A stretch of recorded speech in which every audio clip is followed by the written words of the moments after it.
An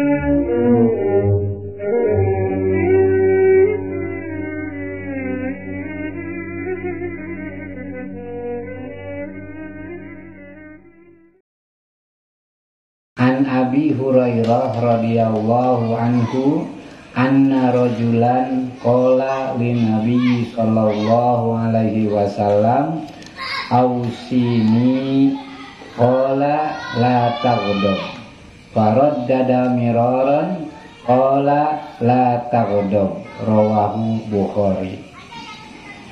Kita terjemahkan, An Abi Hurairah radhiyallahu anhu, dari Abi Hurairah radhiyallahu anhu. Sudah kita jelaskan tentang biografi Abi Hurairah di hadis yang ke-9 kalau nggak salah ya. Anna rajulan qala lin Nabi sallallahu alaihi wasallam, dari Abi Hurairah berkata bahwa seorang laki-laki berkata kepada Nabi Shallallahu Alaihi Wasallam, ausini artinya nasihati aku, atau dullani ala ma yanfa'uni dinan wa dunya wa yuqarribuni ila Allah azza wa jalla. Laki-laki itu berkata kepada Rasulullah, usini, tunjukkan aku kepada amalan yang bermanfaat bagiku, baik di dunia dan di akhirat, dan bermanfaat bagi agamaku, wa yuqarribuni ila Allahi azza wa jalla. Jadi berikan aku nasihat yang bisa mendekatkan aku kepada Allah Subhanahu wa ta'ala. Jadi ada seorang laki-laki yang meminta nasihat. Sebenarnya beda nasihat sama wasiat. Kalau wasiat itu sesuatu yang harus dilakukan oleh orang yang kita beri wasiat. Kalau nasihat itu keinginan orang lain untuk berbuat baik. Itu nasihat. Contohnya, orang tua itu, kenapa orang tua itu kalau kita berdosa kepada orang tua, dosanya besar? Karena orang tua itu selalu memberi nasihat, keinginan anaknya baik, menginginkan anaknya baik, itu nasihat. Dan itu pahalanya besar. Guru juga begitu. Guru itu kenapa kedudukannya tinggi? Karena menginginkan murid-muridnya baik. Nggak ada orang tua yang pengen anaknya celaka. Nah itu nasihat, keinginan. Tapi kalau wasiat itu kayak merintah untuk melakukan sesuatu ya, yang diinginkan oleh yang pemberi wasiat. Contohnya khotbah Jumat, ya kan? Khotbah Jumat itu usini wa iyaya bitaqwa, usikum wa iyaya bitaqwa. Aku mewasiatkan, bukan menasehatkan, mewasiatkan kepada jamaah supaya jamaah melakukan hal yang dikatakan oleh khotib. Kalau nasihat itu menginginkan orang lain berbuat baik.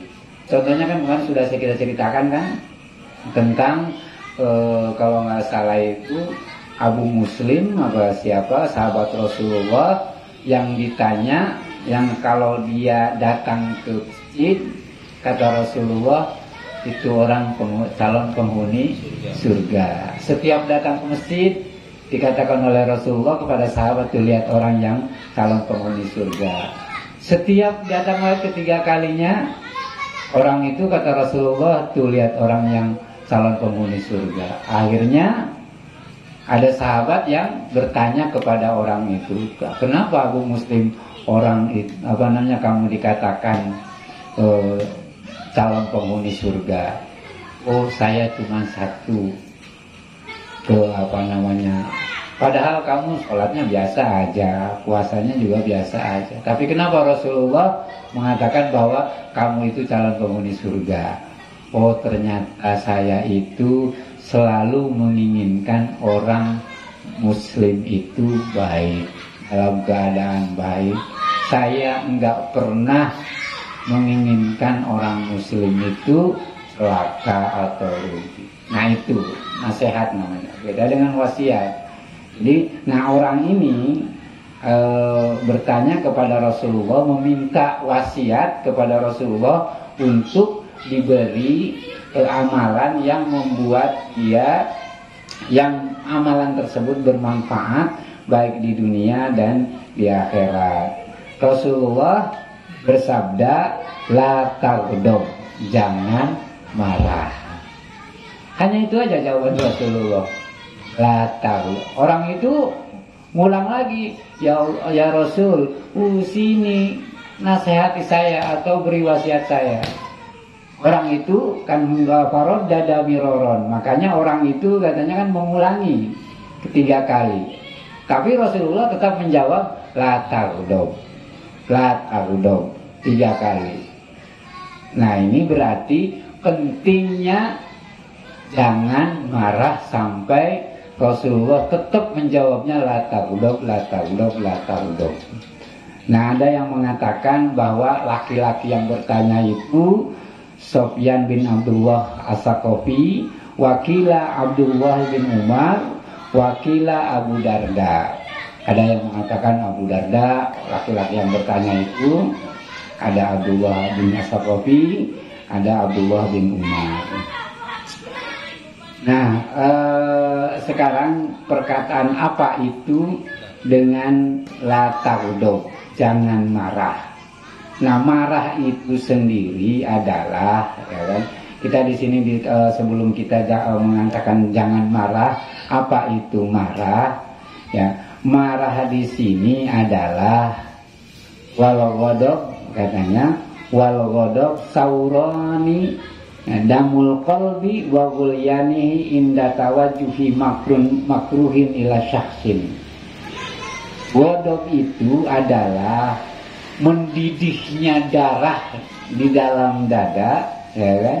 Karena melihat atau menghadapi sesuatu yang dibenci dari orang lain. Jadi ghadab itu ada darah mendidih atau bergejolak, ya, sehingga ketika menghadapi sesuatu yang tidak disukai dan ingin membalas itu artinya apa? Jadi ya pengen supaya orang itu kapok, atau supaya orang itu jerak, atau supaya orang itu tidak melakukan hal lagi. Jadi ada marah itu jadi dan ini berdampak baik secara fisiologis maupun secara psikologis. Secara fisiologis tentunya muka memerah, ya kan, biasanya orang yang marah itu mukanya merah, atau gemeteran itu, ya kan, atau deg-degan gitu, ngap-ngapan ya istilahnya, ngap-ngapan itu secara fisiologis. Secara ini juga perilaku, secara perilaku biasanya dia itu suka mengungkapkan kata-kata yang kasar. Itu ciri orang marah. Nama-nama binatang disebutin, ayam kayak gitu kan, monyet kayak. Nah itu jadi itu ciri orang marah biasanya secara verbal, secara perkataan mengungkapin kata-kata yang yang kasar gitu. Atau mukanya tadi sudah memerah, atau kadang-kadang suka memukul orang yang berarti kan tadi kalau omongan kan verbal dengan kata-kata kasar, kalau itu memukul. Nah itu gejala-gejala orang marah. Jadi marah itu saura min qalbi wa ghulyanuhu inda tawajjuhi makruh ila syakhsin. Jadi godok di sini marah itu hanya bergojolaknya darah, ya, karena menghadapi sesuatu yang tidak disukai dari orang lain dan dia pengen membalasnya. Nah itu di sini dikatakan bahwa definisi marah. Nah sekarang la taghdab di sini Rasulullah menyuruh untuk tidak marah itu ada dua alternatif. La taf'al asbab al-muqtadiyah lil ghadab. Jangan melakukan sesuatu yang menyebabkan kita mengimplementasikan marah itu. Kita marah boleh, tapi jangan diimplementasikan dengan hal yang tadi itu. Waf'al asbabul lati tanfihi, ya. Dan kerjakan sesuatu yang akan menghilangkan marah itu. Nanti akan di sini diceritain apa saja yang akan menghilangkan marah. Jadi satu perintah la taghdab Rasulullah dari Rasulullah tadi itu ada dua makna yang tersirat. Satu, jangan melakukan hal-hal yang menyebabkan ekspresi marah itu terungkap. Contohnya tadi tuh ngomong kasar, ya kan, memukul, begitu. Nah, yang kedua, ya, lakukan hal yang menyebabkan hilangnya marah itu, menahan marah. Contohnya al-hilmi, ya, lemah lembut, wa husnul khuluq, ya, dan perilaku yang baik, wal haya dan malu, watawadu dan mengurus, wakafil aza dan menghilangkan untuk menjaga dari mencelakakan orang lain, wal afu dan memaafkan, wabasya satul wajhi dan selalu ceria, bermuka ceria atau bermuka ramah.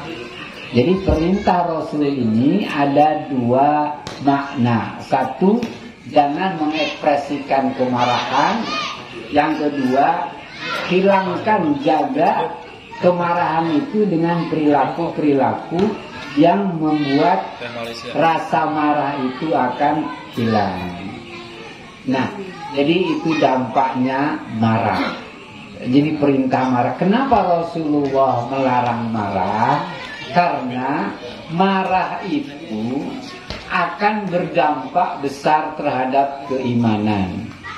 Rasulullah SAW pernah bersabda, al-ghadabu yufsidul iman kama yufsidus sabru al-asal. Bahwa marah itu akan merusak iman seseorang sebagaimana cuka merusak madu. Madu itu faedahnya hilang, kan, kalau dicampur cuka. Iman juga akan hilang, baik cepat maupun lambat, kalau dicampur dengan marah. Jadi marah itu akan menghancurkan keimanan seseorang. Makanya Rasul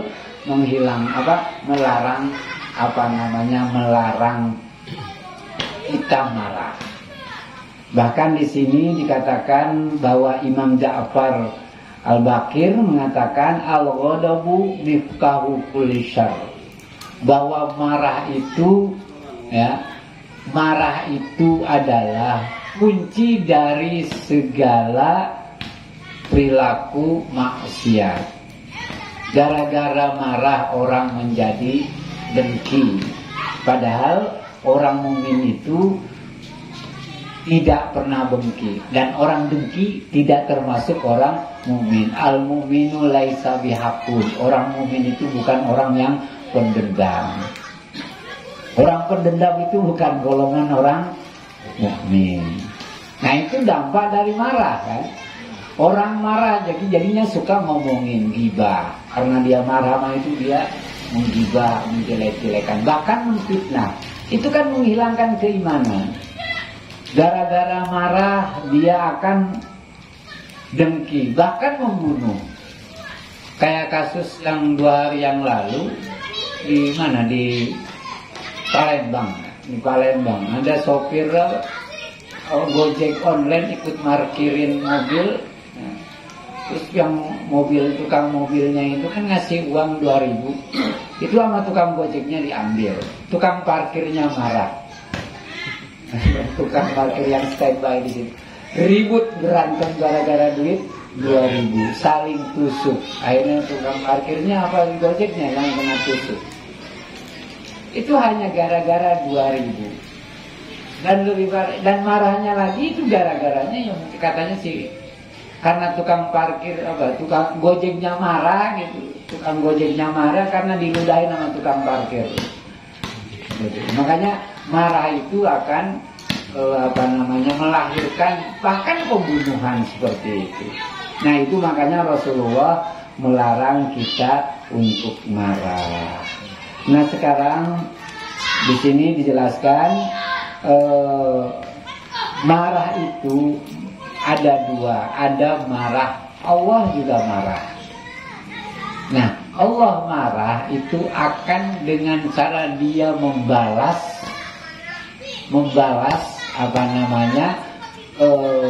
orang yang melakukan membuat Allah marah itu dengan nanti disiksa seperti itu. Nah, manusia juga marah, yaitu tadi kalau melihat sesuatu yang suranun qalbi wa walyani wal wujanu inda tawadhi makruh ila syakhsin. Nah, tetapi di sini ada hal-hal yang bisa membuat kita merendahkan. Tadi kan ada jangan marah. Yang kedua, lakukan sesuatu yang dapat menghilangkan marah. Tadi kan ada dua pengertian. Nah, sekarang tadi lataglov jangan marah karena dampaknya tadi. Sekarang lakukan sesuatu yang bisa menghilangkan marah. Ya. Karena yatazakkaru dzalika wa yang takilu min maudihi. Pertama-tama adalah ya mengingat-ingat dampaknya dampaknya marah. Satu, mengingat-ingat dampaknya marah. Yang kedua, mengingat-ingat faedahnya menahan marah. Bahkan di sana Rasulullah SAW bersabda, untuk ini sebagai obat agar kita marah, man dafa'a ghaizahu dafa'allahu anhu azabahu. Allah akan menahan azab kepada orang-orang yang selalu menahan amarahnya. Itu Rasulullah pernah bersabda begitu. Wa ruwiya anin Nabi sallallahu alaihi wasallam annahu qala man dafa'a ghaizahu, siapa yang menahan marahnya, dafa'allahu anhu azabahu, maka Allah akan menahan azabnya terhadap orang itu. Nah, dengan mengingat-ingat itu kita akan menahan amarah kita. Terus man kallama ghaizan wa huwa yastati wa yunfidahu da'allahu yaumal qiyamah ala rusi khalaik hatta yatakhayyarahu fi ayhurin sya'a. Rasulullah SAW bersabda juga, siapa yang menahan amarahnya dan dia mampu untuk mengungkapkan marahnya, ya kan, maka Allah akan memanggilnya di hari kiamat, ya, ala rusil khalaik, di atas kepala-kepala makhluk-makhluknya, untuk dipilihkan ke bidadari mana yang ia inginkan. Nah, itu jadi itu keutamaan orang yang bisa menahan marah. Nah, itu yang kedua. Yang ketiga, yang pertama. Yang ketiga adalah wayang takilu min maudi'i. Kalau kita marah, itu pindah tempatnya. Contohnya sekarang di sini kita marah. Nah, kita pindah. Ketika marah kita pindah. Nah, itu perintah Rasul. Yang kedua, wa yasta'iz billah minasyaiton. Membaca isti'azah. Membaca isti'azah itu membaca alhamdulillah. Karena kenapa? Karena itu ketika kita marah itu sarana untuk setan menggoda kita. Seperti itu. Jadi bedanya setan dengan nafsu itu gampang. Kalau setan itu melihat peluang kita melakukan dosa, maka setan akan beraksi. Nah, ketika marah itu peluang untuk berbuat dosa. Di situ setan marah. Tapi kalau nafsu itu enggak. Nafsu itu kalau kita pengen melakukan dosa, dosanya itu terus.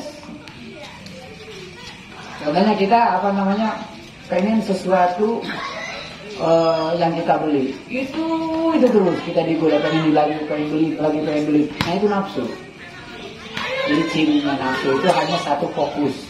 Kalau setan di mana ada peluang berbuat dosa, di situ setan marah. Makanya ketika puasa dikatakan kenapa setan dibelenggu? Karena di situ peluang dosa sulit ketika puasa itu. Nah itu hikmahnya. Yang selanjutnya adalah isti'azah. Pernah Fudail bin Iyad digibah bukan digibah, itu diomongin sama orang, diomongin jelek sama orang. Dirasain. Ya Fudail bin Iyad katanya, kamu diomongin sama orang. Nah, dia auzubillahi minasyaitonirrajim. Kamu enggak marah katanya? Enggak, saya enggak marah. Saya marah sama iblisnya aja. Kenapa iblis? Justru iblislah yang membuat dia marah. Nah gitu. Jadi yang saya marahin itu iblis. Bukan dianya, saya nggak marah sama dia yang ngomongin saya jelek itu. Tapi saya marah iblis yang membuat dia marah. Itu Fudail bin Iyad. Terus makanya saya berdoa, jika yang diomongkan itu benar bahwa saya jelek, maka saya mohon ampun. Tapi jika dia salah, bahwa saya itu enggak sejelek-jelek apa yang dia omongin, maka ampunilah dia. Nah itu Fudail bin Iyad. Jadi itu kelebihan-kelebihan wali itu bukan dalam sholat, tapi dalam perilaku seperti itu. Contoh yang lain, Ibrahim bin Adam, suatu saat dia melewati pasar. Dia mencium orang yang lagi bakar daging sate lah. Dia pengen ke sate itu. Dia pengen sate, ya kan, karena mencium bau sate. Ya. Dia menutup itu karena dia mau beli karena seorang wali kan. Mungkin malu kalau dia beli daging, beli sate di pasar. Dia tutupin itu mukanya, dia nyari tempat daging untuk disate. Tiba-tiba orang ramai di pasar. Ada pencuri. Si pencurinya itu ngedeketin Ibrahim bin Adam yang tadi mau beli daging untuk disate. Kata maling itu, ini malingnya. Gitu kan.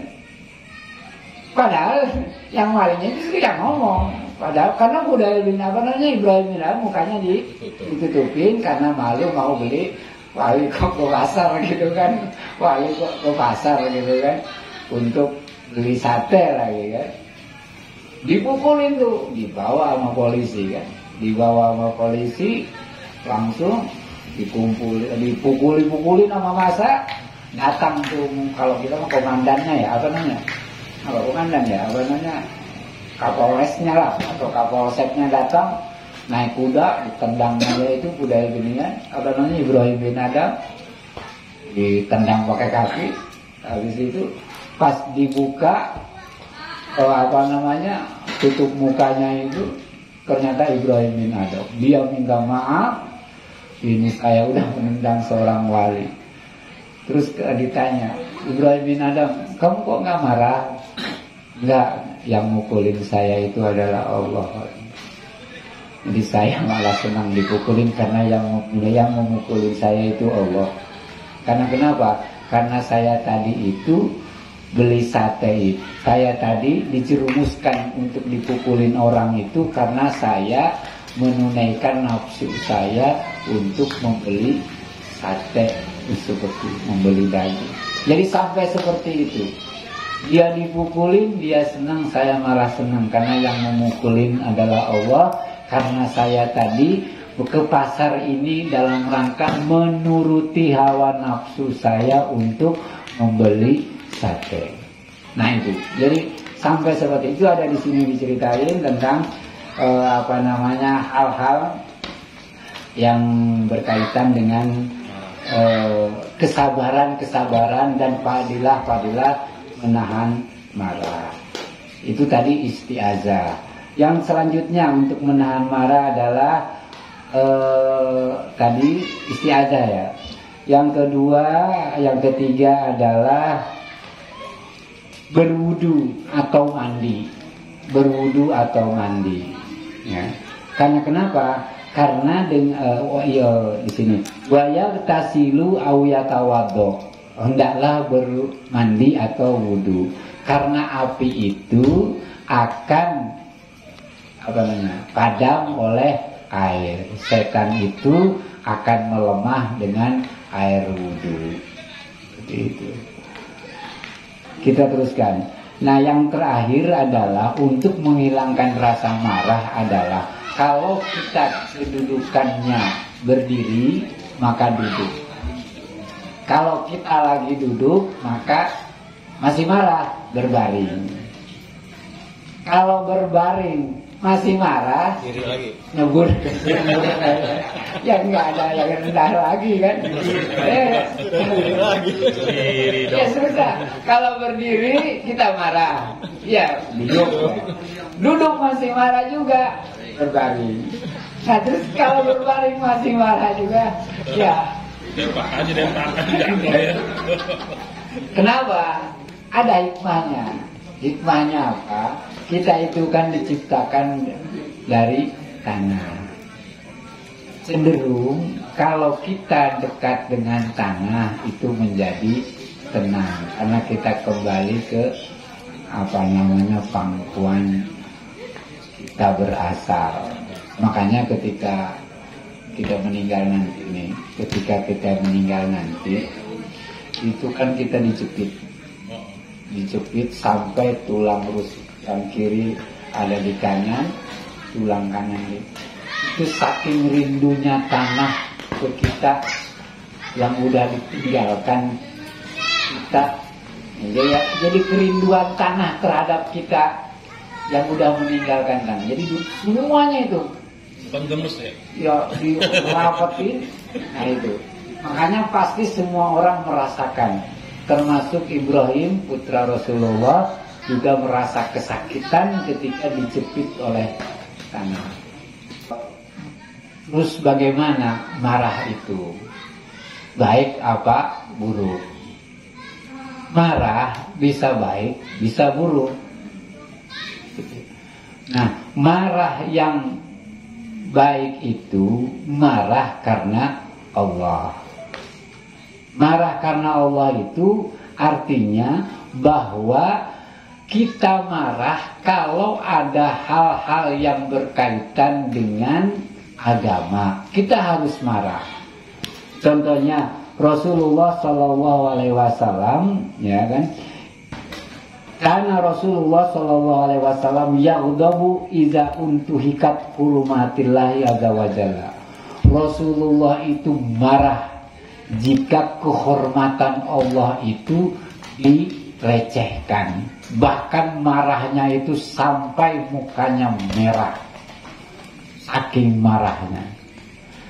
Tapi dalam hal-hal yang lain Rasulullah nggak apa marah. Kalau yang tidak berkaitan dengan agama dan berkaitan dengan kehormatan Allah, itu harus marah. Kata Imam Syafi'i, orang yang nggak marah itu sapi. Orang yang nggak bisa marah itu sapi. Kita harus marah, tapi marahnya karena Allah. Contohnya kita nauzubillah, motor kita dicuri. Kita marahnya karena orang itu telah melanggar hukum Allah, yaitu mencuri. Kita marah. berarti marahnya karena Allah. Nah, sama ketika orang lain dicuri juga motornya, kita marah juga. Harus sama marahnya. Ketika orang mencuri motor kita dengan orang mencuri motor orang harus sama marahnya. Kalau beda, ketika mencuri motor kita marahnya kencang, tapi ketika orang yang dicuri biasa aja. Nah, itu berarti marahnya bukan marah karena Allah. Itu cirinya. Contohnya, anak kita mencuri, kita marah. Anak orang lain mencuri, kita marah karena mencurinya. Anak kita juga mencuri, kita marah juga, harus sama. Nah, itu karena Allah. Nah, itu jadi marah itu ada yang baik dan ada yang buruk. Bahkan tadi kata Imam Syafi'i, orang yang nggak marah itu ya sapi. Ya, nah, kalau marah yang tercela, ya itu tadi marah yang yang tidak pada tempatnya, yang tidak pada tempatnya. Orang itu kan ada yang sangat pemarah, ya, dan ada yang lemah marahnya. Contohnya orang yang ifrat. Orang yang ifrat itu orang yang cepat marah, sedikit-sedikit kesinggung. Nah, itu nggak bagus. Itu marahnya marah nggak benar. Orang itu kan sifatnya dua, ada yang sangat pemarah, nah itu kan nggak benar. Kalau kesenggol dikit langsung marah, langsung curit keluar, langsung golok. Nah, itu namanya ifrat. Tapi ada orang yang marahnya lemah, nggak marahan gitu. Istri dibawa bos, cuek aja. Nah, itu namanya, itu malah nggak benar itu.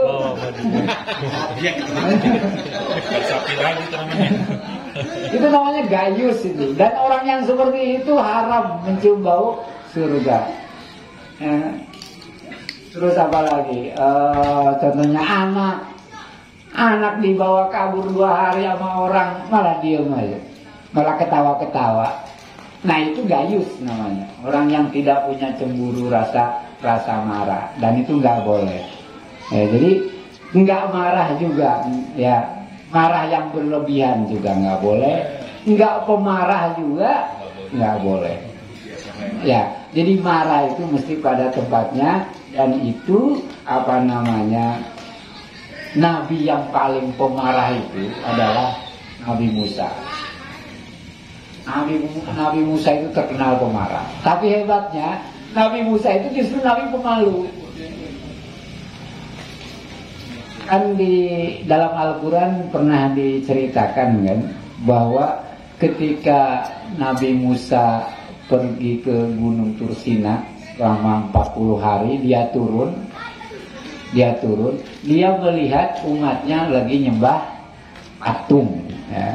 Karena kalau nggak salah itu dirayu atau dibujuk atau diperintah oleh Samiri kan, yang cikal bakal Dajjal itu. Nah, Nabi marah kepada Nabi Harun. Marah kepada Nabi Harun. Nabi Harun langsung karena melihat umatnya menyembah sapi, itu Nabi Harun rambutnya dijambak, janggutnya dipegang, jadi begini, rambut ke atasin, janggut dipegang. Kalau tidak ini dicopot. Itu Nabi Musa kan terkenal kekar. Saking marahnya bukan karena marah emosi pribadi, karena dia menyangka bahwa Nabi Harun membiarkan umatnya menyembah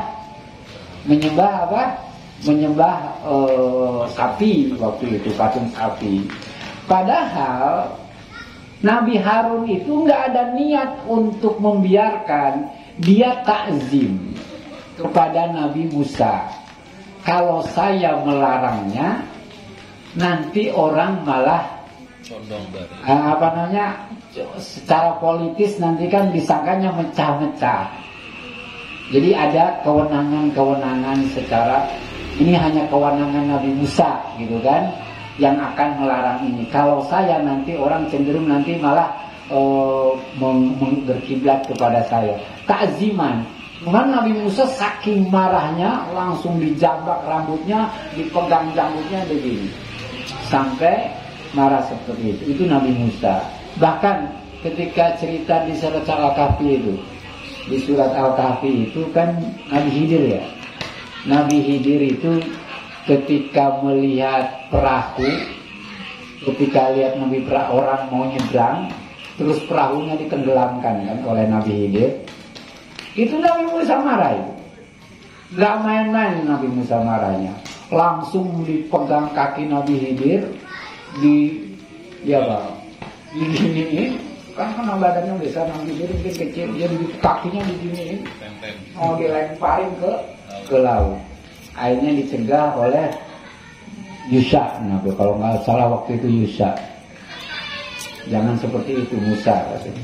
Kalaupun marah Nabi Khidir diambil kakinya, digagamin begini, mau dilemparin ke laut. Karena marah ketika apa? Ketika perahu orang yang mau berlayar ditenggelamin oleh Nabi Khidir. Cuman padahal Nabi Khidir ada hikmah tertentu. Kalau itu dibiarkan, ya kan, kapal itu dibiarkan, nanti di laut akan ada bajak. Nah itu. Tapi merasa marah Nabi Musa itu seperti itu. Tapi hebatnya Nabi Musa, walaupun ambekan begitu, dia pemalu. Pemalunya apa? Orang Bani Israel itu dulu kalau mandi bareng-bareng. Jadi nggak pakai, jadi kayak di kali aja mandi bareng-bareng dan saling melihat aurat satu aurat yang lain.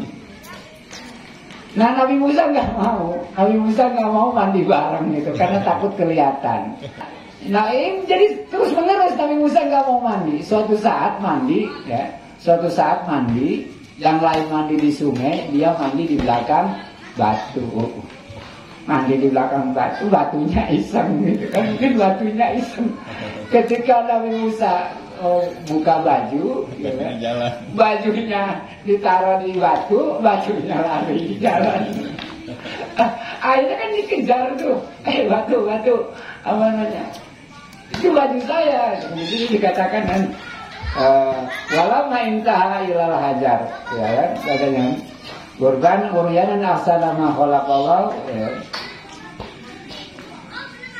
Jadi ketika walamma intaha ilal hajar dorobahu bi'asa, gitu kan. Habis itu kan dikejar itu. Batunya dikejar untuk ngambil baju dan pakaiannya yang ada di atas batu. Ya kan? Akhirnya orang kan pada lihat. Orang akhirnya pada terkesima. Bukan terkesima karena kesempurnaan tubuhnya. Famarra ala malain ay jama'atin min Bani Israel fara'ahu uryanan ahsana ma khalqillah, katanya kan. Mereka takjub begitu indahnya ciptaan Allah. Artinya Nabi Musa badannya sangat bagus dan sangat sempurna di zaman itu. Jadi itu ada hikmahnya juga. Tapi tetap aja namanya Nabi Musa pemarah itu, Pak dorobahu bi'asahu, katanya kan, tetap batu itu dipukulin pakai tongkat. Lo batu masih, ya secara logika kan, saking keselnya batu aja. Ya kayak kita ya, anak kecil itu kan kadang-kadang nggak masuk akal juga ya. Anak kecil itu kesandung, ya. Kesandung batunya suka sama ibu-ibunya dipukul batunya, digandol-gandol, padahal batu gitu. Atau anak kecil nabrak gitu kan, nabrak kayu atau nabrak temboknya suka dipukul-pukulin, nah kamu bandel kok. Nah itu namanya. Jadi ketika apa namanya dapat gitu kan, ketika dikejar dapat, batunya juga dipukulin sama tongkatnya, saking dia merasa malunya dan merasa ya rasa malunya ada, rasa pemarahnya juga ada. Itu kehebatan Nabi Musa. Jadi jangan marahnya doang, marah nggak ada malunya kan ribet jadinya kan. Di sini jadi seperti itu. Bahkan dikatakan di sini apa namanya, sesungguhnya orang yang baik itu adalah bukan orang yang mampu mengalahkan musuhnya, tapi orang yang kuat adalah orang yang mampu menahan hawa nafsunya.